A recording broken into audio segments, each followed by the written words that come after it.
My name is Jim Estes, and today I'm going to talk about a drill that I think is extremely important for the swing plane. So what I want you to do is, and this by the way is going to give you an instant understanding of exactly the feeling you want to have in the golf swing. Take a club, you can put a rod, alignment rod in the grip, or I'm sorry, in the butt end of the golf club. Take the golf club, turn it like you're going to hold it, and then what I want you to do is take that club, put it right against your left hip, so you're holding both clubs here. Now you've got an alignment rod on the ground and a golf ball, and what I want you to do, getting into your good posture position, your weight over the arches, feel balanced. The insides of the heels are going to be about the width of your hips.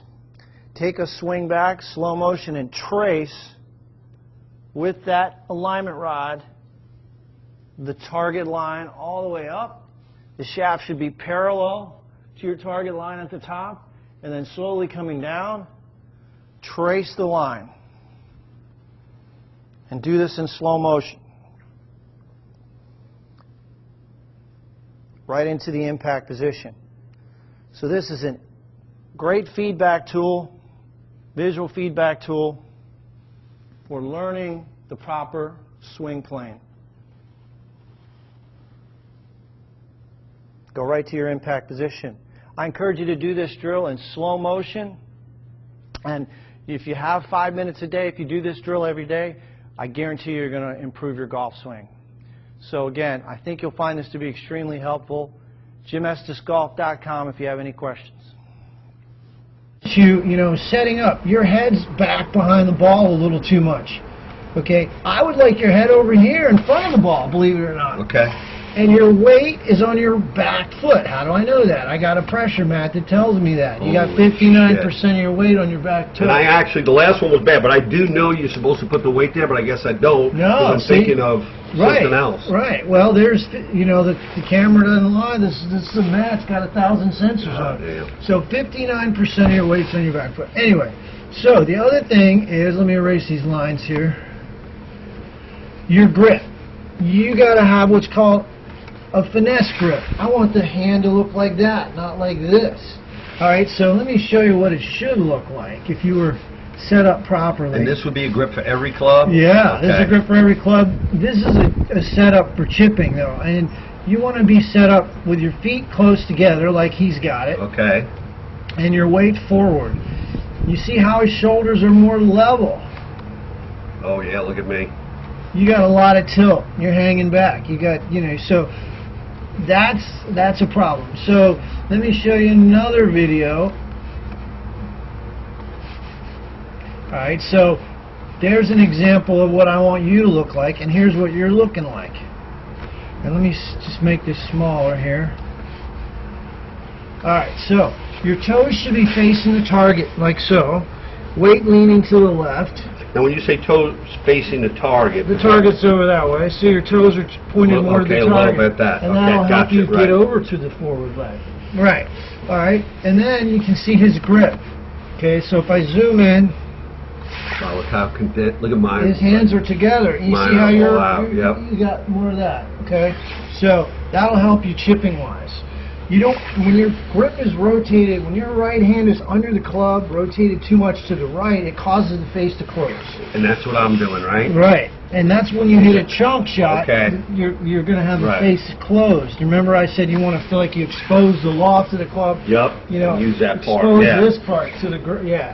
So, and then, so that's fundamentally, those are some things. And then if you watch his club, this is really interesting. You're not going to see a big divot here. He's going to swing down and he's just going to brush the turf here. This is in super slow motion, but I'll move it forward. He's going to come through. Notice the face is open there. You see that? Really open. Yeah, so he's going to come in with an open face. And you can see no divot.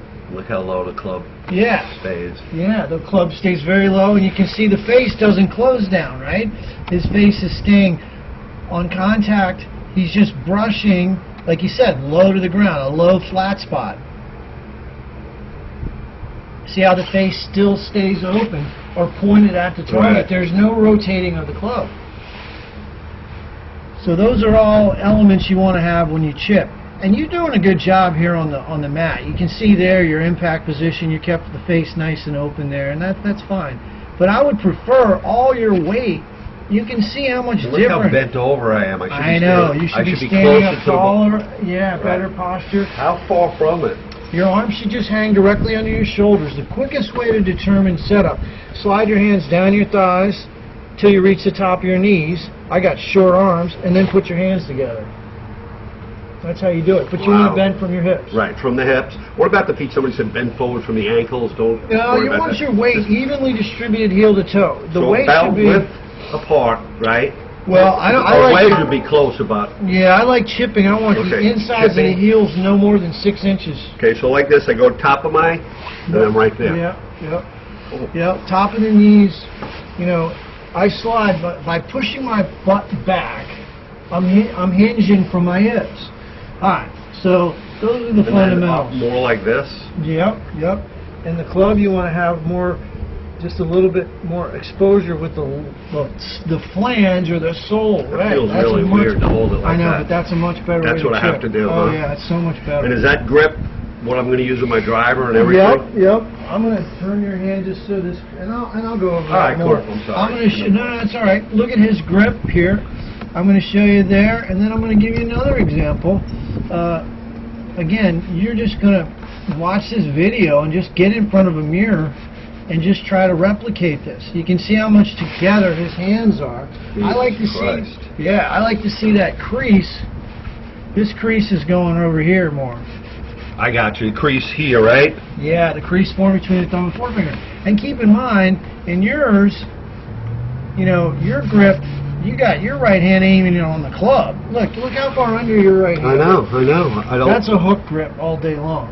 Now, I don't know what you do. You slice, but that's probably why you slice. Right. What you've done is you've accommodated by turning your hands over here, you're trying to figure out a way not to slice. But that's not the way to fix it. Right.